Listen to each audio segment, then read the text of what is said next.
Hiya there, folks. Welcome to Nintendo Deep Dive. My name is Carl.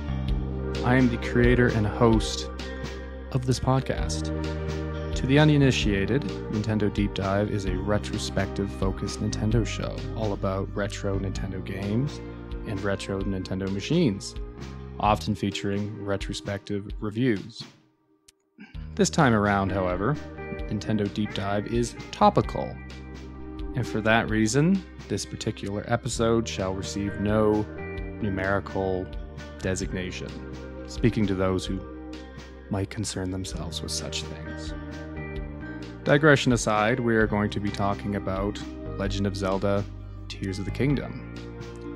Not a review, just a lengthy discussion. And by we, I'm not using the royal we, rather the more typical use of the pronoun denoting me and at least one other person. So let me tell you about this at least one other person, if you please.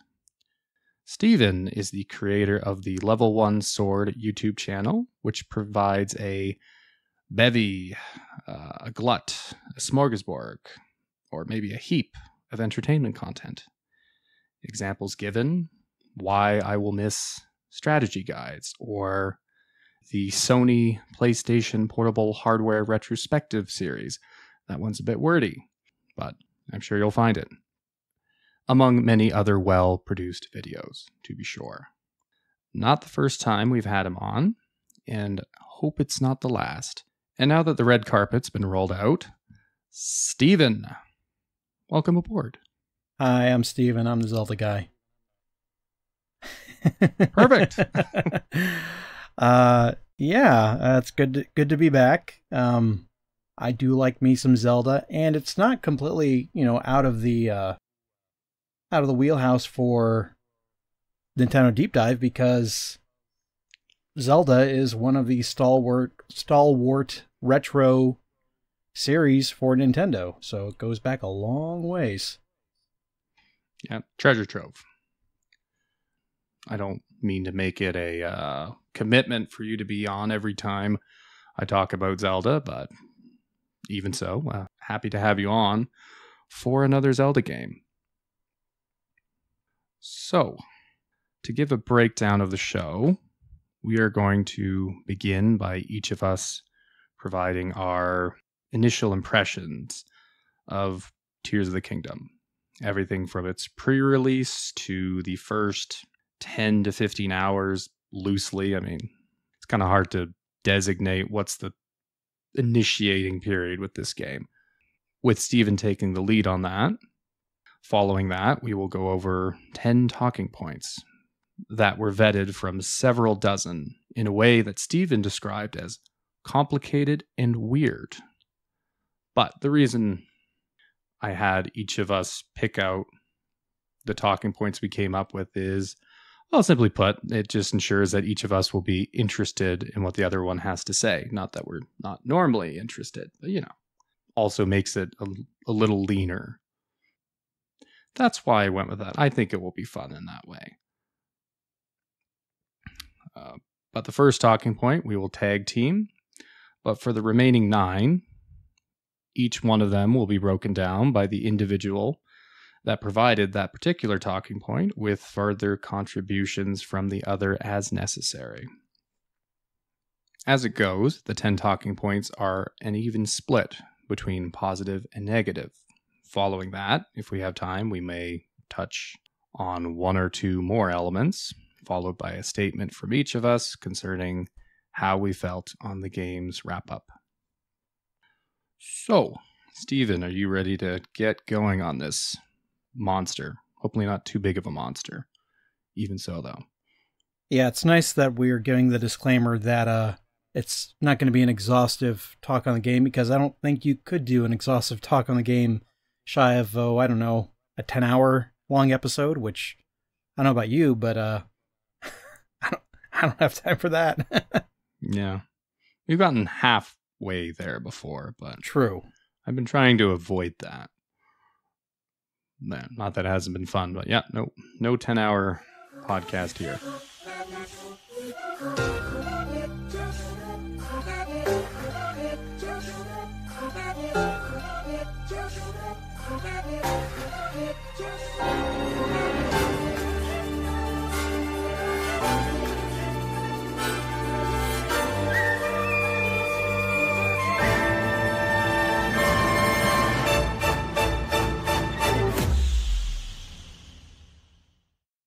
Steven, I'm going to give you the opening statement.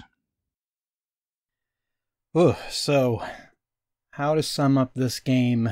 Got a lot of mixed feelings about it. It's not something. It's kind of weird because when you and I were talking about this, about doing this whole episode centered around Tears of the Kingdom, it was kind of weird because I was thinking, well, there's at least two lenses that you could look at this game through. You could look at it as, well, let's just look at it as a game, just as a game, not even looking at it in the Zelda context or even the broader context of gaming as a whole. It was more like, you could just look at it as a game, or you could bring in those larger contexts. So that's why I'm so mixed on the game. My feelings are mostly positive about it, but unfortunately, just all of my worries from the pre-launch era for Tears of the Kingdom, they never really were quelled, I would say. All the concerns that I had, that other people shared them as well, they seemed to just kind of forget it once the game came out, and I'm just kind of sitting here holding the bag thinking, I thought you had an issue with this. I thought things like the $70 price tag and the 6-year-long development, which I'm now hearing people say, "Oh, it was only 5 years because of the DLC." No. You don't get out of it that easily. There's a lot of work doing those 12 shrines and that one dungeon for the DLC. Right. Although I don't know how Nintendo does it. All I know is that DLC is usually done by a different team. It's normally done by, say, like a junior team.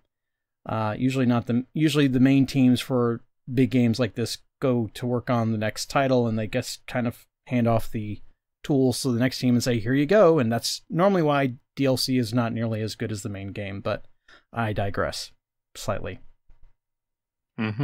Either way, not a good excuse. No, absolutely not. And if anything, that's an argument against DLC being used at all.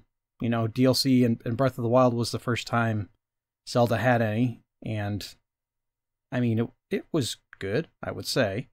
But getting back onto Tears of the Kingdom, the highs are extremely high. There aren't many lows if you just look at the game as a game within the game itself. But it's just when you just can't ignore the context, the larger context of Zelda, other Zelda games, and the gaming industry as a whole. You just can't do that. So, but then again, I might sound like I'm contradicting myself later on when I have some very glowing things to say about the game, but I guess I wouldn't say that I'm contradicting myself. I'm just saying that I'm not one of these people that I think something is the worst thing ever or the best thing ever. There's nuance to a lot of these things, and more than one thing can be true at once. So you're going to hear that out of this episode. Thank you, Steven. So, I would say that I don't think I have very mixed feelings at all about this game. As I go, I'm fairly sure how I feel about it, so there's an interesting juxtaposition in the works for this episode. Tears of the Kingdom had an interesting hype cycle. By that, I mean non-existent, which I'm sure bugs people. Not to me, though. At a younger age, I realized the short-lived, fatiguing nature of hype, when after spending so much time with the Sears Holiday Wish Book, getting overexcited over the toy section to then only tire of them in a tenth of the time. Does the US have Sears? Yeah, although we had more something like a catalog for Toys R Us that was really cool. Yeah, but you get a catalog when you're a kid, and you're just the toy section. I got so excited about it, but they usually didn't hold. And that's how I feel about hype. One of my favorite things about retro coverage on this note is that there is not those kinds of satiation needs. If only the unbridled nostalgia towards retro games could be bridled, however. All to say, I wouldn't have been aboard the hype train if it had been on the tracks anyway. While initially taken with Breath of the Wild, additional playthroughs dissuaded me from my previous praises. Naturally, its direct sequel wasn't grabbing my attention. Making matters worse was both the game's $10 markup and its ever-increasing resemblance to its predecessor. In fact, by the end of it, I had no intention of playing Tears of the Kingdom for a long time.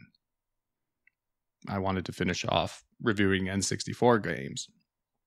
Though, in the end, I figured that since Tears of the Kingdom was going to whisk away my audience for the next little while, I might as well jump on the bandwagon rather than be rolled over by it. Actually getting my hands on the game, after an intriguing enough opening, I was yawning through a repeat of Breath of the Wild's tutorial, and then after making my way to the ground, the first thing I did was go to the OG tutorial area. A lot of mixed messages there. Don't know the reason for sure, but I think I wanted to see if it looked exactly the same as it did, to then, how would I put it, see the implications of the rest of the game. Maybe I just like the Great Plateau. Who knows? I ended up fighting black bokoblins very early on, which really put the combat through its paces, and I had to employ a lot of the new tactics and methods in a hurry, such as fusing explosive barrels to sticks to make potato masher grenades, or just throwing anything elemental. Also rewinding projectiles, disarms, all that stuff. So my initial impression after all that was, wow, these are all the same assets and most of the same enemies, but the combat seems more interesting. As I progressed into the 20-hour mark, wherein I found the world populated with more interesting and varied encounters than before, also with seemingly better rewards placed at the end of these little adventures, I asked myself, did they actually get me to enjoy this kind of game? The same that left me high and dry prior? I also thought, did they actually pull off, or perhaps maybe almost justify using the same world again? These were my initial impressions.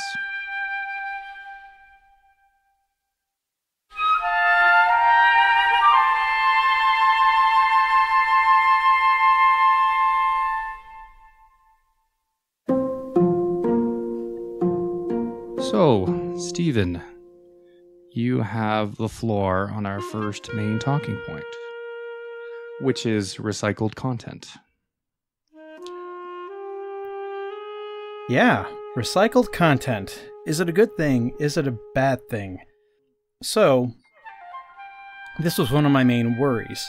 And many people had this worry because we were getting the same version of Hyrule from Breath of the Wild. Same version that we've all explored to the nth degree, some of us more than once.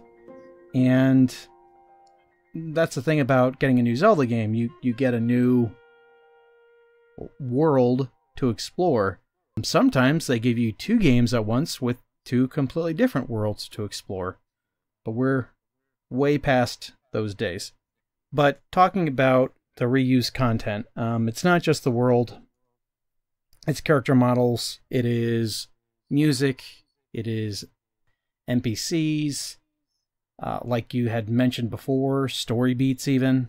You get the same large tutorial area that's, I guess, supposed to train you and get you ready. Although, for me, when I played through it, I didn't get Link's top. I didn't find it, and apparently it's in a cave, which is completely optional. By the way, speaking of that Great Sky Island that you start out with, or start on rather, hope you like it because it's the biggest area in the sky. And I mean, it is the biggest area in the sky. When we're just talking about individual islands or groups of islands, you're not going to see anything bigger than that. You could By a even magnitude of 10 or so. yeah, I would say the closest thing is, maybe the water temple and the groups of islands beneath it. But Doesn't still count. no. Yeah, but I would still say Sky Island is bigger. I would still say. Oh yeah. Or the Great Sky Island rather. So again, my thing is with recycled content, it's not bad. A lot of people were talking about this in regards to Smash Brothers Ultimate. They were saying, hey, if, we get a better version of Smash Brothers Wii U with the mechanics that are a bit problematic fixed and new characters, but keep the same character models, keep the same engine intact. Don't reinvent the wheel every single time you make a game. That's fine, especially if we're going to get the game relatively quick. I mean, that's what happened with Majora's Mask's development time. They just basically used Ocarina of Time's engine to make a whole game in a year. That was their only constraint. Miyamoto didn't care what was made. He just wanted it made in a year. That was their one and only guiding principle. And they did it, and it is many people's favorite Zelda. So when you see what they did with Tears of the Kingdom, and they reuse the same world, a lot of people, I wouldn't say deceptively, but just they're saying it not in good faith that the size of the game has tripled. It has not tripled. We have the overworld, which is Hyrule as we know it, which with some modifications here and there. We have the Great Sky Islands, which are kind of a joke because there aren't that many, especially considering you're going to spend the least amount of time of the three areas, the least amount of which is going to be spent in the sky. And then you have the depths, and the depths are an inverse image, an inverse mirror image of the overworld Hyrule. I was watching a very, very negative review of Tears of the Kingdom. It was well over an hour long. I only watched it for about 15 minutes because I did think that the person got into nitpicky territory, complaining about how flurry rushes work, and I thought that it's like, okay, well, sometimes they pull off and sometimes they don't. It's not the end of the world. But he did have a good point when it came to the depths, and I hadn't really thought of it much, but he basically said it's one biome, whereas Hyrule, the overworld, is separated into multiple ones, some cold, some hot, some, I guess, lava biome or volcanic biome. Some having some visual distinction of any kind. Yeah, that too. And beneath Death Mountain, you do have, like a volcanic biome. In fact, it replaces the Death Mountain from Breath of the Wild because now you don't have the lava flows above ground, you have them underground now, although you can find them in some of the caves. But no, that's a good point. That's a very good point. And you just mentioned it, lots of the assets are kind of all copy and pasted the same. You're going to see the same things over and over, the same mushroom stalks and trees and vines and stone roots and gloom, lots of gloom. They love the gloom down in the depths. Love the gloom. Give me that gloom. Get the gloom.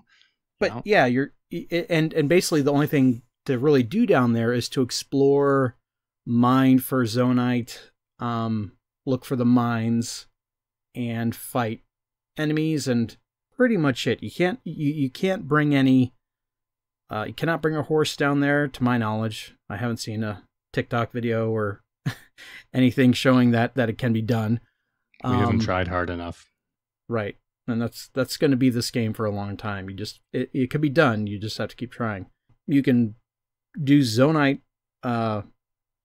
vehicles to your heart's content, and they kind of encourage that with the multiple depots of parts that are there. Although even then, sometimes I kind of feel like they're a bit lacking in what they give to you.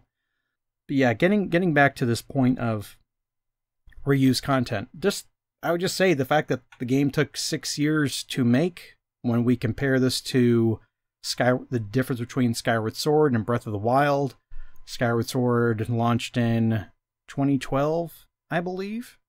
2011. And Breath of the Wild launched actually less than 6 years later in 2017, because it was November 2011 for Skyward Sword, and then March of 2017 for Breath of the Wild. So only 5.5 years. And that is going from a game which is non-HD, non-open world. You're not reusing any assets from Skyward Sword in Breath of the Wild. Everything had to be made from scratch. Everything had to be built from the ground up. And they managed that in 5.5 years. So when you're taking that same length of time, maybe even a little bit more, the expectations are that much higher. I did watch a review from Beat 'em Ups, Woodhawker's review, and he basically he said it as a positive, but I don't know that he realized that it's actually negative to say it like this. But when you're looking at the game, it really has. Tears of the Kingdom has like a 12-year-long development cycle, and I would say 12 years of a development cycle is fair to say, but not when you do look at the finished product. As good as I think it is, and many think that it is, it's just didn't justify the reuse of so many things in this game. It's the most reused thing, and I do think when people say, they bring up the criticism of, well, this is Breath of the Wild 1.5. I would say no, it's more like a 1.8 or a 1.9. It's not quite a true sequel, and I can even get into the whole why did they bother making this a sequel to Breath of the Wild, because there are things that are just weird about it. I think we'll get into that later, but if you're going to reuse so much of the game, that's fine if you're going to be using it to save time. We saw this recently with God of War Ragnarok. I was going around that, oh no, Kratos getting into the rowing boat with his son. When he gets in from the water into the boat, he hops in. It's the exact same animation used from God of War 2018. Yeah, but they knocked a new game out in, what, 3-4 years? I actually have no idea. So 4 years. Yeah, whatever it was, I have no idea. Yeah, and that's a much more visual fidelity-wise, a heavier game to make over Breath of the Wild. So, yeah, you want to reuse those assets to get the game out in 4 years instead of 6. I'm there for it. I don't care if you're gonna re-mocap someone getting into a boat. You have it already. Reuse it. It doesn't bother me. Link himself, has hardly, I would say maybe 20% of his animations and voice samples are new. It's just very, the reuse of so many different things do make this a bit frustrating to talk about. It's like I could feel my animosity growing, just being like, yeah, they had all this time, and then they went on top of that, they asked you for $10 more for this Switch game, which again, it's, going back to, this is a game which could have run probably on 360 or PlayStation 3. The technology is that dated, and I'm not trying to besmirch it. I'm just, trying to bring that into perspective when we are talking about the grander context here. I don't want the industry to have longer and longer development times for games. I don't want games to get to the point where we're waiting a whole decade for a true sequel just because there's some arbitrary commitment to stay away from reusing any content whatsoever. No reused animations, no reused voice clips. I don't want that if it means 10 years in between games. But you have to actually save the time if you're going to reuse so much of the previous game, period. Yeah, that's a great point. Yeah. So I'm going to touch on a few things you already touched on. I'll try to make it sound natural. But here I go. I heard in a review a comparison between Tears of the Kingdom, Majora's Mask, and the Oracle games regarding this matter, that being recycled content. I think this is laughable, as the Oracle games may carry on the aesthetic and perhaps some audiovisual artifacts. I wouldn't really be the one to ask about the specifics, that being the audiovisual artifacts of Link's Awakening, pardon me. But they also provide lots of their own unique sprites and sound, as well as take place in entirely different worlds with differing narrative. And let's not forget, there's 2 of them. I think they did it in 3 years. It's hard to say. I just did a review on it. I should know, but I don't anymore. That's unfortunate. But in about 3 years, they pumped out 2 of them. As for Majora's Mask, which is well known for its rush development, coming out in April of 2000 in Japan, October in North America, only 18 months after Ocarina of Time's release, while also well known for reusing the same engine and character models, is shockingly different from Ocarina of Time and the rest of the series. To name a few things, entirely different structure from Ocarina of Time, with a built-in schedule and different design emphases. Very different OST, very different atmosphere. New world made with new assets, which actually have more advanced texture work, probably because of familiarity with the engine and also the expansion pack. There's also new animations. Link does a flippity flop when he does jumps for some reason because he's a showboater, as an example. But even the other NPCs actually have lots of new animations. Point is, these games would never be mistaken for one another. I think the designers must have been embarrassed about the corners they cut for Majora's Mask, that they did the most marvelous overcompensation in gaming history.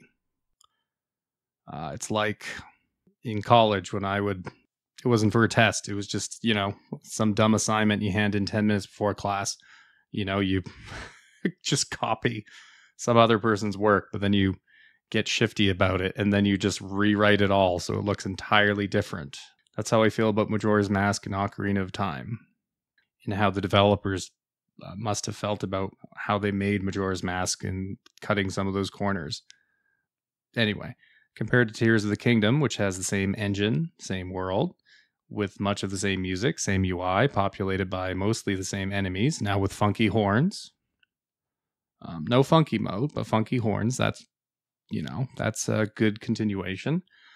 Same NPCs, same characters, same quest structure with mostly returning ideas. Those freaking Koroks, for an example, and shrines. Also 4 temples with 5 switches each, roughly speaking. All the same outfits with only 6 new additions. That's not gospel. I think it's only 6 new additions. Some of these returning concepts and characters are certainly justified, and there are certainly new assets and concepts too. Even so, that it's the same world asset, only now with some wreckage sprinkled on top of it, incredibly underwhelming to me. And now I think about it. For all I know, it took months of planning to arrive at all of these small changes. No doubt, lots of oxygen was used up finalizing the idea to erode away half of that one mesa that looked like a bird in the Hebrew Mountains. This is not what 6 years of development and a price increase should get you. Moreover, it sets bad precedent when the consumer response has been way too positive, with lots of content creators jumping on any negative notion about it like it was a grenade. I'll finish my point off with this. If one were to play Breath of the Wild and Tears of the Kingdom in any kind of close vicinity, not even back to back per se, just within a year or 2 of each other, one experience would definitely depreciate the other, I feel. Yeah, it'd be like playing 2 new Super Mario Brothers games in a row. There's not much fun in that. So that sounds a little negative, but really the bug in my butt is like Majora's Mask compared to this game. I don't really like that comparison because Majora's Mask is just such a different thing from what this is. And the Oracle games too. Very different from Link's Awakening. I mean, I get the comparison, like from a loose perspective, but Majora's Mask, very different thing from what this is. But we're not actually talking about Majora's Mask, so I'll leave it there. Anything to add? Any addendum, Stephen, before we go on to our number 2 point, which you're helming? Yeah, just that the point about playing Breath of the Wild and Tears of the Kingdom very close together. A friend of mine, he got Tears of the Kingdom just a couple of weeks ago, and I think he wanted to play through or finish his playthrough of Breath of the Wild that he had been playing to get ready for the game, and I cautioned him against that a couple times. I just was like, you do know this overworld is in Tears of the Kingdom, so yes, there's new stuff in the game, but and I'm enjoying my time in Tears of the Kingdom, but I also didn't just come from playing Breath of the Wild. It's been a few years since I've even probably loaded that save up. So, but he did not take my warning, and I do wonder how he's how he's coping with that. But yeah, you raised some good points. The Majora's Mask, the Majora's Mask comparison, the Oracle games, not a fair comparison to make at all. There's new NPCs, there's new music, there's new worlds that they used. They did reuse some assets. I'm not gonna argue that point, but they made totally new games that didn't reuse the same world. So, and they made sprite versions of Ocarina people in the Oracle games, which I don't know, which is funny. Thinking about those games coming out at the same time, and you just have a man with a music box for the next 3 years or so. I will say this about the way the world's remixed. Somebody could just come at me and be like, oh, this is different, this is different, this is different, this is different. To me, it's like Donkey Kong Land 2 versus Diddy Kong's Conquest, which I believe you're familiar with, Steven.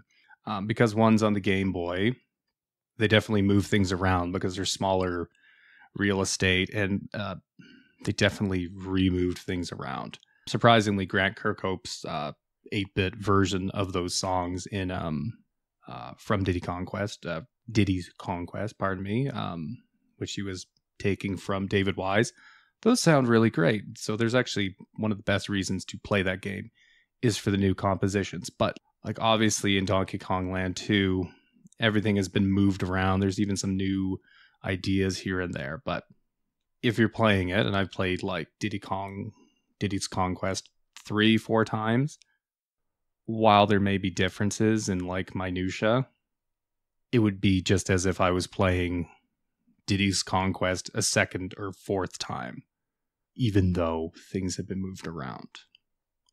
I just want to make that extra point. It's hard to say how much work goes into that sort of thing, but roughly speaking, things in the overworld look the same to me in large strides. All right, so Steven, going forward, you wanted to say something about the story. So, if you please. Yes, and spoiler alert now, or save that for later? Spoiler alert. Everything's a spoiler. All right. Gameplay and story elements alike. And if you think gameplay elements are a spoiler, then I don't know what to do for you. So, in regards to the story, this may sound like a bit of a tone shift for me, but sorry if it comes across that way, but I do think this is the best story of any game produced by Nintendo. The way that they set up and pay off things at the beginning and ending of the game, just remarkably done. I believe I said to you on a podcast earlier when we were briefly discussing Skyward Sword that we were talking about the part where, and spoilers for Skyward Sword, by the way, spoiler alert here, but towards the end of the game, I think at the end of the game, really, when the Master Sword is going to go to sleep, Fi is going to go back into the sword and not come back out.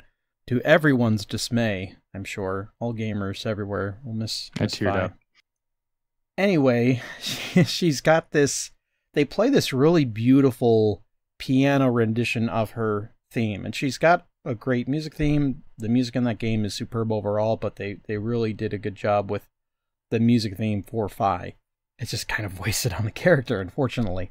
But they're playing this music that, that's supposed to be like conveying all this emotion, and she's giving like this very heartfelt speech about how she's really grown to appreciate Link, which is strange because she's very mechanical and robotic and AI-like, which, fits, I guess, kind of fits, even though she's like a spirit robot. It's strange. Never understood it. But yeah.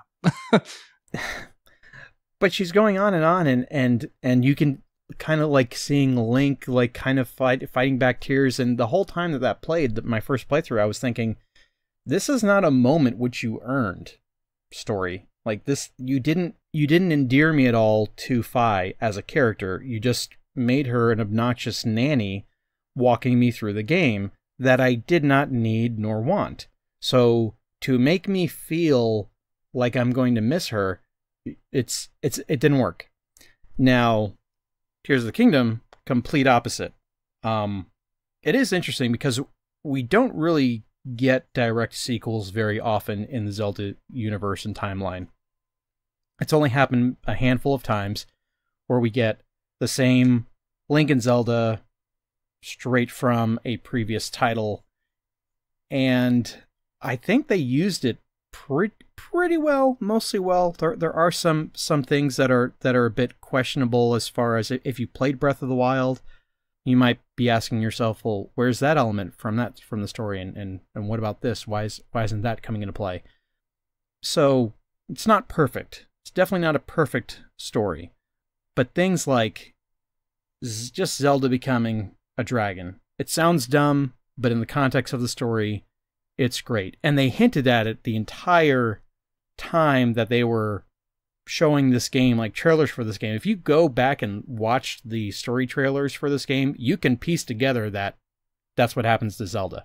They leave enough breadcrumbs for you to figure that out, but at the time, I mean, I just thought, okay, these are throwaway pieces of dialogue that probably don't have a whole lot of meaning, but they have great meaning in it. Link failing to catch her in time. We saw that I think when this game might have been first announced. I think we might have seen that much of that opening prelude. But then he redeems himself at the end. Zelda gets turned back from being a dragon, and you're falling through the sky, and you're able to catch her and basically right the wrong or the mistake that I guess Link made before, although it wasn't totally. He was kind of caught off guard by a lot of things there, so I don't blame him. But still, Link is called, you're constantly reminded that, oh, you're Link, you're the swordsman. Although no one ever refers to him as the hero of the Calamity. No one ever says, oh yeah, you're the guy who defeated Calamity Ganon. You're the guy who saved Zelda before. It's always just, you're Link the swordsman, Zelda's sworn protector. And whenever they refer to you as Zelda's sworn protector, I always felt a little bit of a sting there. It's like, yeah, but I didn't get to her in time, and now we don't know where she is. And then you learn Zelda's fate, which is even worse than it was in Breath of the Wild. In Breath of the Wild, like, she's already been through 100 years keeping Ganon at bay from totally wiping out Hyrule, and now after that she comes out, and now she gets to remain a dragon for thousands of years. Although I think I have a theory. I think she actually time traveled into the future, into Link's time. I don't think that she was just in the sky for all that length of time, because when she cutscene where she turns into a dragon, she flies straight up into the sky, disappears, and then as Link, when you send the Master Sword back in time to Zelda, you should have played the game by now, folks. I'm sorry. It's everyone's talking about it. It's in the zeitgeist, as I thoroughly spoil it. But anyway, you see, as soon as you send the Master Sword back in time, you see her rise through the clouds. So I think those moments are connected. So I don't think it was like, oh, she had to spend thousands and thousands of years as a dragon. As tragic and moving as that would be, cool as that might be. Yeah, exactly. Also, speaking of time travel, I like the use of time travel in this game. I like loops in time travel stories. I like how things are kind of cause and effect, and how the effect is also the cause, and whatnot. I like the circle of everything. And this is not an original thought, but an original thought, let me share that first, is the logo for the game. You have the two dragons in a circle. That has great significance when you play the final phase of the final boss. It's two dragons fighting. I just thought King of Dragons. That's what they call that one guy. That's why there's a circle. I didn't even think about the loop. Yep. Yeah. So yeah, it's the end of the game. It's the final boss fight, but it's also signifies the time loop. And that symbol is used everywhere in this game. So it's just done. That's done very well. Again, not perfect, but it's extremely ambitious in its nature. I found it to be extremely emotionally satisfying. The tale is very self-contained. You do not have to play Breath of the Wild to jump into this game.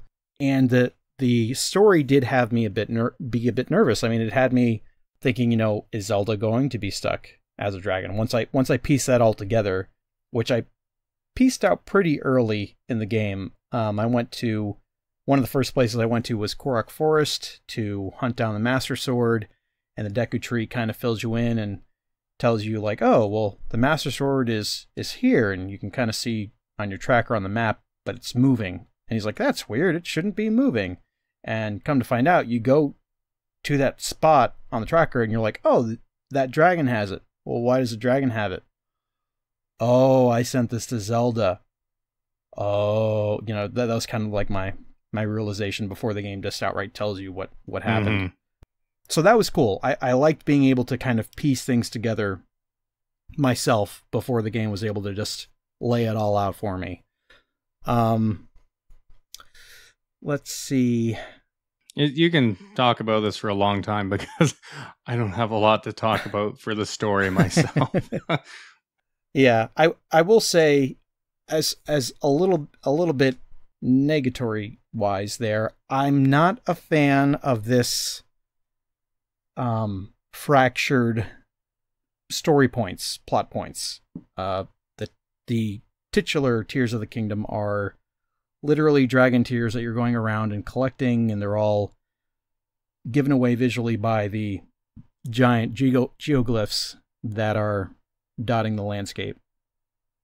And just to give an example, a main character who I had yet to be introduced to was killed off in a cutscene, and I was thinking, oh, okay, I guess this is important. And then I saw previous cutscenes. I'm like, oh, okay, yeah, this character is actually extremely important. Very, very important. I wish I hadn't seen the cutscene where they die as the first scene with them in it. The story they were telling, I think that they could have done things a bit differently. Maybe you still see the story points in order, no matter which way you collect them. But then again, like the geoglyphs kind of give you a hint of what that particular scene is going to be about. So yeah, I did have that qualm about the story. They could have made different decisions about what the geoglyphs look like. Let's not get them off the hook. They could have been generic, but that would have been boring. Now, and I want to say, at first I did have issues with the whole, they're constantly saying, oh, once you become a dragon, you can't turn back until they turn Zelda back. But then I did actually see a video of one guy saying, well, they just used recall on her. They just used like a giant super-powered version of recall, the time rewinding and capability. And they do explain that. They do kind of set that up with Queen Sonia's telling Zelda, explaining how recall works. She's like, oh, I just talk to this object and find out where it came from, and I convince it to go back to where it was. And that's kind of like, oh, so that's what they did for Zelda. They just rewound her. And that also explains how Link gets his hand back. They just kind of rewound Link's body to the point where he has his hand again, or his whole arm rather. That's how I take it anyway. You also have like the very object that's being used to recall her, and your arm is, the guy's arm, which has both power and, also the recall within it. Right. So I remember initially being like, wait, why did that happen? I'm like, oh, you got the arm. I'm like, sure, why not? I understand. Okay. Didn't love that, but it was like, okay, it's not a complete shocker. Yeah. Yeah, but I'm glad that, you get Zelda back. I do think it's the best story that Nintendo's ever produced, including other Zelda titles. That's not a high bar to surpass, but for me, it was still an unforgettable experience. I had goosebumps, and I was actually holding back tears at the very end because it was that impactful for me. Mm-hmm. I'm really not going to get into it. I would say that anytime there's not really that much voice acting, the story's working for me more than when people are yattering at Link or talking to themselves. I mean, some of the voice work's fine. I still don't like Zelda's voice work.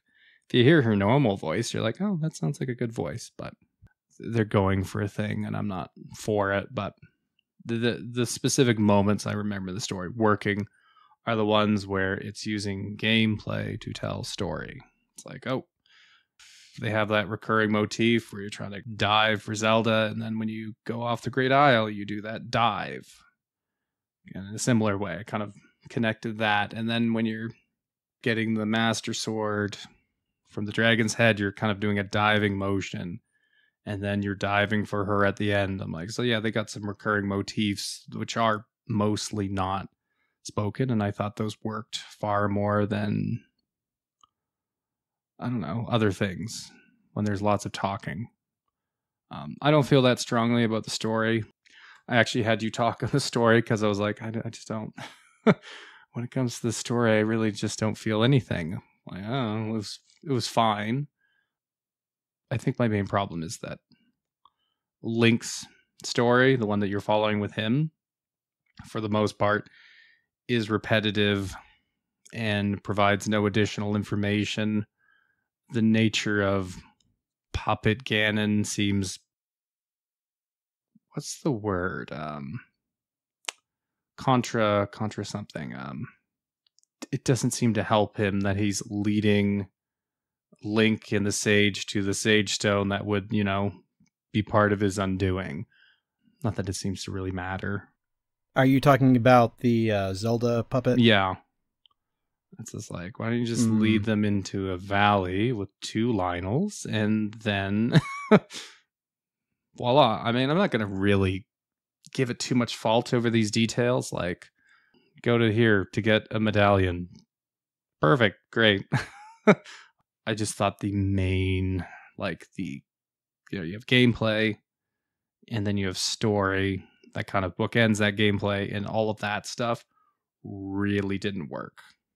Yeah, I don't have anything more to say about the story. I'm just, when I heard one character go, Demon King, imprisoning war. Interrogatively, like, kill me. Just kill me. I don't want to hear that anymore. It's like, maybe, you could have expanded the story out to give some sort of personal touch to these other characters previously. I mean, it would have been more work, but I don't know, you could have.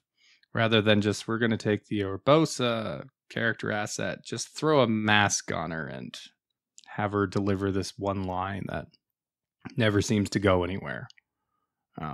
Yeah, I kind of thought those were the champions in disguise. Somehow they were going to be used again, but because the guy who, the Goron, seems a lot like Darunia. Also. Yeah, the bird looks a little different, maybe. I don't know. Yeah. That's all I have to say about that. As for the next thing I want to talk about, of all the new additions to talk about, caves. Caves. The wombs of Gaia, the secret places of the earth, treasure troves of the land, that which has inspired adventure and dread. One of the disappointing aspects about Hyrule in Breath of the Wild is that there was no real caves. I recall 3 small caverns. Well, actually 5 maybe. One in the cliffs by the Great Canyon, one by Castletown, and another underneath Hebra Mountain. The other 2 in Hebra and maybe south of Akala. Doesn't actually matter. But I remember them not because they were interesting, quite the opposite, but simply because they were a cave structure at all. A thing Zelda is very much known for. Apparently inspired the creator to make the series. Otherwise absent in Breath of the Wild. So the return is very welcome. Not because of the tradition, but because of their innate stimulating presence. It also helps that much of the best gear to find is in the caves. The more interesting caves in this game were the ones that reflected and were comprised of the unique elements of their given region. As examples, Gerudo caves with the sandstone walls, or Zora caves comprised of that sapphire stone, replete with colorful coral plants, and usually very watery.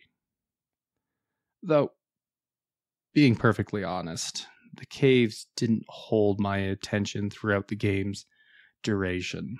Whether it was one too many bubble frogs, which just end up being a lead into some magic armor, which by that point in the game I really didn't need, and I didn't have a lot of rupees in the game anyway. I was always holding on to material because of the fusing aspects. So I'm like, I don't know. Anyway, it's not a real great reason to chase down 40 bubble frogs at the end of it, though I was close. Like lots of things in this game, I was close and was just like, nah, whatever. So whether it was the bubble frogs or the endless casualties of rock hammers from repetitive ore mining, the latter in particular ending up on the cutting floor of my editing bay to spare the viewers and maybe even myself. Whatever the reason, caves lost their magic. Regardless, they rectified an issue that had existed previously. To go into it maybe a little more, it was just weird in Breath of the Wild that there was no caves. You're like, this is a world about rugged exploration and survival, and you're like, it's all kind of a shallow veneer in a way. Valleys and cliffs and mountains, but no caves. Caves are just a good thing. You need caves. And, really, maybe that's all I have to say on it. It's kind of just a speaks for itself addition. Though, I will say that adding the sort of cave structure to that big tree stump, which seemed kind of wasted in Breath of the Wild, was a nice thing. I don't know if you have anything to add on that, Stephen. Again, pretty self-explanatory. Yeah, the caves, I believe I've been in most of them by now, because there's actually a way to keep track of which ones you've been in compared to how many there are. I think there's something like 74 in the game. There's too many. There's definitely too many. Like, there's already enough to do in the game. Like, I think you could have done fine with like maybe a third of that number would have been okay. And killing the bubble frogs and getting their gems, there's a certain point where you can trade a certain number towards this one guy who really wants them, and eventually he just gets to the point where he's like, you know what? I don't have anything else to give you. How about you just come back to me when you have all of them? And that happens pretty early on. You don't have to give him many of the, I think they're bubble gems to get him to that point. Too many caves. They also did a similar thing with wells for some reason. All of the wells that were present in Breath of the Wild were sealed, and now they are open, and they're very similar to caves. They're all much smaller, but usually you go down into a well and there's fish and more ore to collect. A treasure chest, baby. Yeah, but they're kind of like mini caves And I'm just kind of thinking like, well, why did you do that when you've already got 74 caves? I do like how the map tracks whether or not you got the bubble frog in the cave. It'll have a check mark right next to the icon. As soon as you discover a cave, the icon pops up.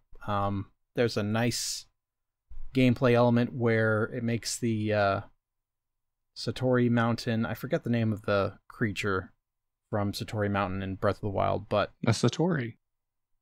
is it just the Satori? Mm-hmm. Called a Satori, yeah. So they make an element where if you make an offering of fruit somewhere in front of a cherry blossom in each of the districts, it will appear, and for I think a period of about 24 in-game hours, it will show you all of the caves in that region, which I thought, that's a nice touch, especially since we didn't have a physical strategy guide for this game until just a couple weeks ago. I mean, online help has been good with that, but it's nice to have a good exhaustive guide for a game like this. So in lieu of that, they did a pretty good job. That was a nice system and a way of incorporating the Satori into the game, because it was I kind of found it to be mostly useless, just kind of a side quest that didn't really do much of anything in Breath of the Wild. Yeah, I think the caves are a good idea.